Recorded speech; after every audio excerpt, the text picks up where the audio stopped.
buenos temas. Vicente, avanzamos con la Bastida, pero déjame decirte algo. Lo que dijo a Luisa María Alcalde Luján, la secretaria de Gobernación, sobre la representación, que eso es bien clarísimo. En 2008, el PAN, el PRI y el Verde Ecologista, por mayoría, eliminaron este párrafo cuarto del artículo 59A, que era la regla sobre las coaliciones. A partir de entonces, eliminándose esta regla específica, la asignación ha sido por partido político y no por coaliciones. Y podemos verlo así en las siguientes elecciones. Y ella ejemplificaba con la de los 2009, con una coalición del PRI y el Verde Ecologista, y otra integrada por el PT y por Convergencia, hoy Movimiento Ciudadano. ¿Cuál fue la distribución de diputados plurinominales? Por partido, es decir, históricamente, después de 2008, cuando se elimina el párrafo sobre las coaliciones, todo se asigna por partidos, así que lo que están haciendo pues es nada más tratando de que nos chupemos el dedo y que veamos cosas que no existen en la Constitución, Vicente, por un lado. Por el otro, Francisco Labastida Ochoa tiene un poquito de razón, se sincera, como muchos políticos cuando pierden todo. Lo que se le olvida decir es que no solo Morena avanzó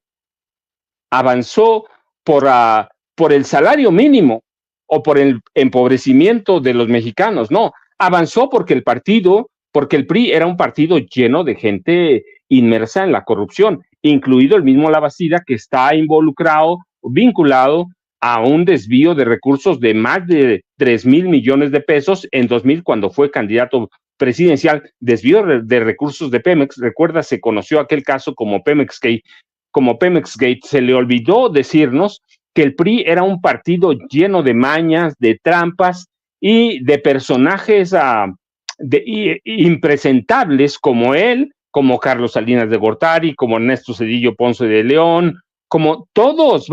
El PRI se había convertido ya no solo en una dictadura perfecta, sino en un partido que saqueó al país y que lo venía saqueando desde 1946. Se acelera el saqueo o se profundiza el saqueo a partir de la llegada del gobierno Miguel de la Madrid Hurtado con el neoliberalismo, y se le olvidó decirnos que él es parte del saqueo, que Alito era un porro, que Alito era un mafioso, ya lo dijeron en palabras elegantes, coyote, y que era tolerado por todos los priistas y que llegó a la presidencia nacional del PRI arropado por el presidente o el expresidente en esa época ya, Enrique Peña Nieto, pero que tenía poder dentro del PRI. Se le olvidó el influyentismo, se le olvidó que el PRI era y después el PAN eran costales de mañas para alterar resultados electorales, es decir, tienen una memoria muy selectiva para decirnos, pues la gente se fue por Morena por el salario mínimo y porque eso empobreció a la población. No, mira, se fue con Morena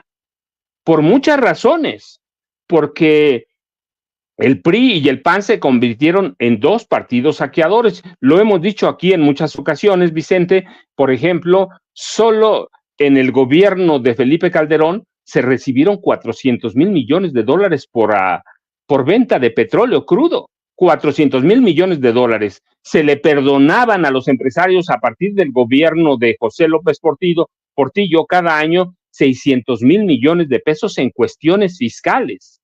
Felipe Calderón dejó una deuda de 5.5 billones de pesos y no hicieron obra, no hicieron nada. ¿Qué hicieron con ese dinero? Claramente él, los secretarios de Estado, el presidente, los secretarios de Estado, los gobernadores se lo robaron. ¿Sí? Había un pillaje abierto, descarado. Hay que ver el gobierno de Calderón, el de Enrique Peña Nieto. ¿Sí? Hay un pillaje y había, a partir del gobierno de Miguel de la Madrid, una política económica para entregar este país a cualquiera, a los extranjeros. Y mira, hoy lo dijo el presidente, por ejemplo, a los españoles. ¿Sí?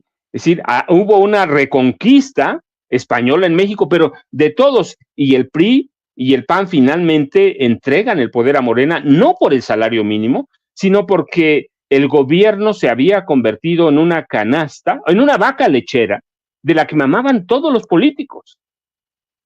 Y alguna vez hice un señalamiento que mucha gente se reía ahora incrédula, les dije, ¿vieron los presidentes, los gobernadores del PRI, del PAN, a los secretarios de Estado, a los pinos, las primeras damas, como como un árbol de lingotes de oro y arrancaban los lingotes a su conveniencia o según su ambición, que era mucha. Así que el PRI y el PAN no pierden el poder solo por el salario mínimo. Qué bueno que lo reconoce Francisco Labastida Ochoa, no, lo pierden también porque la corrupción en este país era un problema lacerante y visible por cada uno de nosotros. ¿Por qué la gente votaba por el PRI? Mira, yo lo viví en mi casa y seguramente algunos de ustedes también, con mis tíos, con los que vivía, decían, vamos a votar por el PRI porque roba, pero nos deja robar. Es decir, había una corrupción abierta, era como degenerada la corrupción, por todos lados chorreaba dinero, así que pierden por eso, pero qué bueno que lo confiese Labastida Ochoa, que por lo menos estas cositas que se alcanzan a ver, pero hay que ver que él también es parte. Cuando fue gobernador de Sinaloa, el narco entró, que ese es otro problema que nos heredan. Dicen que a partir de Felipe Calderón, no, mira, él fue un gobernador que alentó y negoció con los narcotraficantes en Sinaloa. Y así podemos ver a cada gobernador en su momento. Hay que ver aquella foto icónica de Enrique Peña Nieto con todo el nuevo PRI. ¿Cuántos terminaron en la cárcel? ¿Cuántos terminaron acusados de desfalco, de robo, de fraudes? Sí, eran gobernadores ladrones. El gobierno bajo el PRI, bajo el PAN, con el nombre que pongas, Enrique Peña Nieto, Felipe Calderón Hinojosa, Vicente Fox, Marta Sagún, Carlos Salinas de Gortari, era una cueva de Alibaba y se robaron todo, empobrecieron, depredaron a este país. Así que por eso perdieron, Vicente, no solo por el salario mínimo, perdieron por por toda la podredumbre que había en el gobierno de México, en sus gobernantes y en los gobernadores del PRI o del PAN, lo que le puedan llamar las siglas que le pongan. El México se había convertido en una cueva de ladrones.